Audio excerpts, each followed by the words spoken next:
The last thing I was going to show you guys today was Parashift Analytics.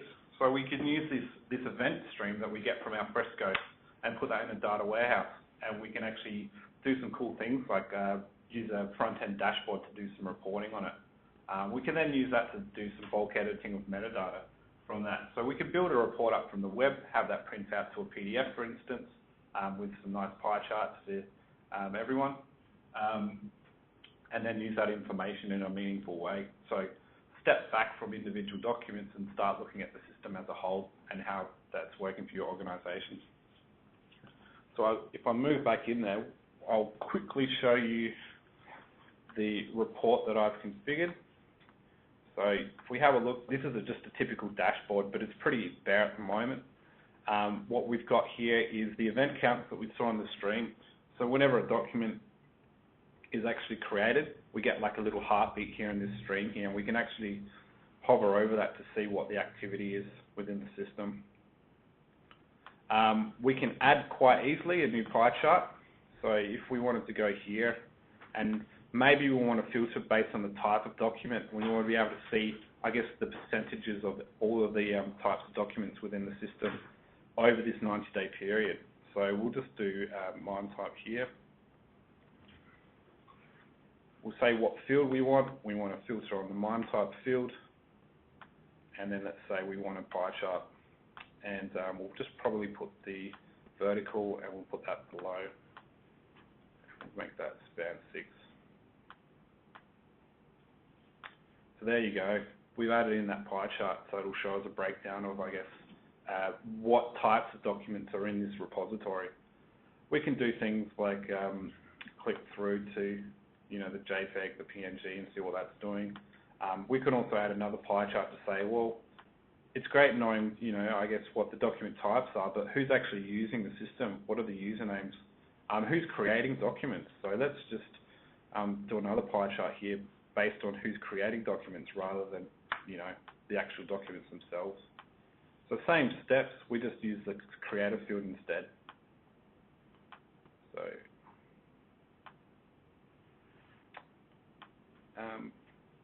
and there we go. So as you can see, over the last 90 days, admin's been doing a lot of work. No one else has been doing much. If we go back a year, just by clicking through on that, instantly you can see the results pop up, and you can have a look and see over that course of the year.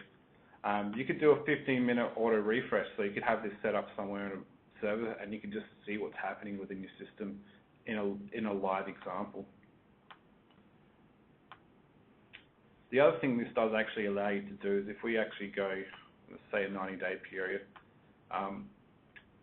Yesterday we went through this demo and actually spelt Henry's name wrong. So I'm actually going to change his name back from Henry with a Y to Henry with an I. So what I'm going to do is I'm just going to do a search on CM author for Henry, because that's not how you spell his name. And then we'll just wait for that to refresh. So now you can see in this table view here, we've actually got a number of results back. So we've got some invoices, some contracts, and we can see the author name is Henry. I'm just going to pull that information out as a CSV, edit that as a document, and then upload that metadata back into the system. So I'll just open that in Excel. And what we're going to do is we're just going to bulk update all of this data back to how it should be. So if I save that now, and I'll just save on the desktop.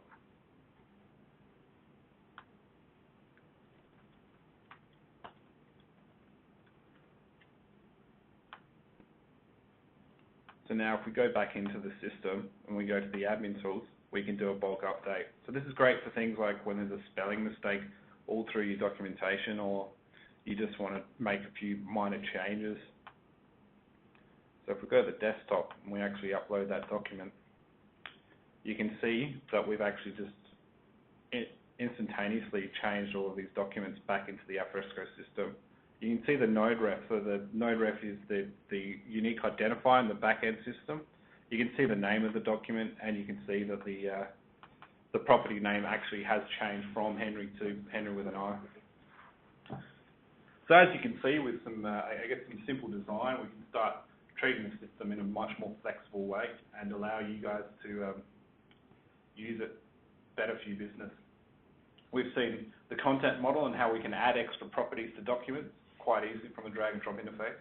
We've seen stream processing, how we integrate with existing line of business applications and handle migrations. And lastly, we've had a look at some analytics and how we can actually use that to empower our information and questions being answered.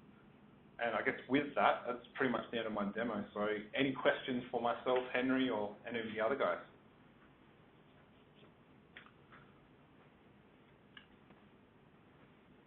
There's got to be questions.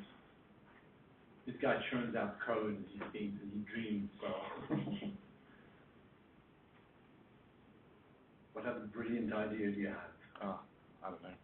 So where do we start? Any questions?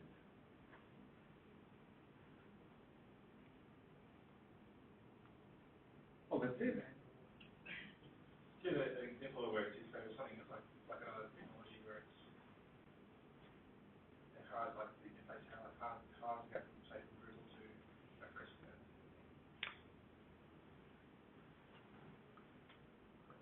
That's a good question. So, like a different interface or something like that.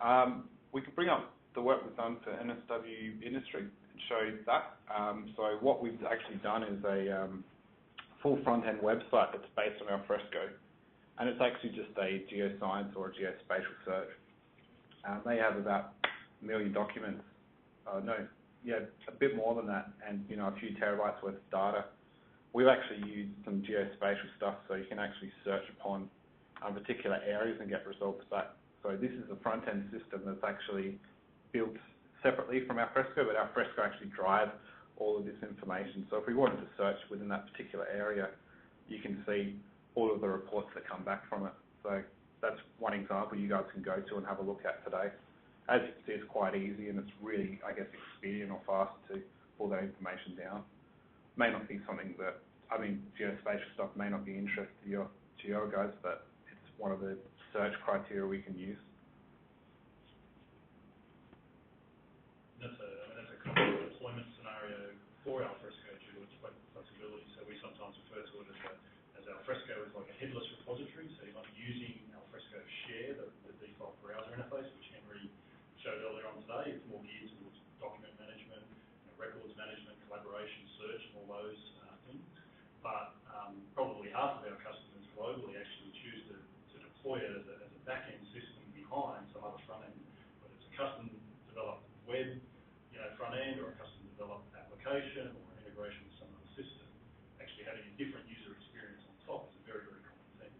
And it's due to Alfresco's agility and openness, open standards, how it can be integrated with, that enables other things to be the user experience that sits on top of the powerful back end that manages all the content. Good question.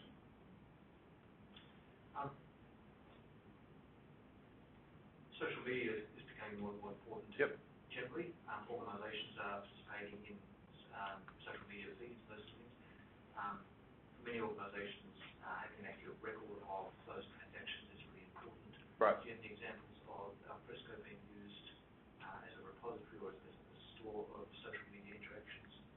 So there's two things. Apache Camel can talk to, say, Facebook as a source of information and actually publish that as a record into Alfresco. So that's one of the things you could configure with this stream processing technique. The other one is you can actually publish directly from YouTube, say all your videos from Alfresco into YouTube. So you can just set up a channel and actually do social publishing that way. But I guess keeping everything as a record, you want to stream that information in somehow. So all of those events and any sort of activity you have on your Facebook, actually store them as records. So that would be something that we would use stream processing to enable you to do that. So having Facebook as, I guess, a feed of sorts, and then feeding that in as a record-keeping mechanism and storing them as records in Alfresco would be quite easy to do. So an example of social media would be actually this presentation. We publish this to YouTube and also on our website, which will be coming from Alfresco. So check our website out in a couple of days.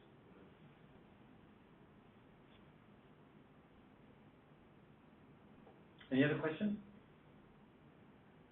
That's it. Well, thank you very much for attending. Thank you very much for your time. We know that your time is precious, and we hope that this was of value to you. As you leave, please fill in the survey if you could. That's most useful for us, and particularly for projects, to know what we can improve and how we can improve. And we'll be here for another little while. So if you have any other questions that you want to ask us, please, by all means, we're here to answer them. Okay, thank you very much.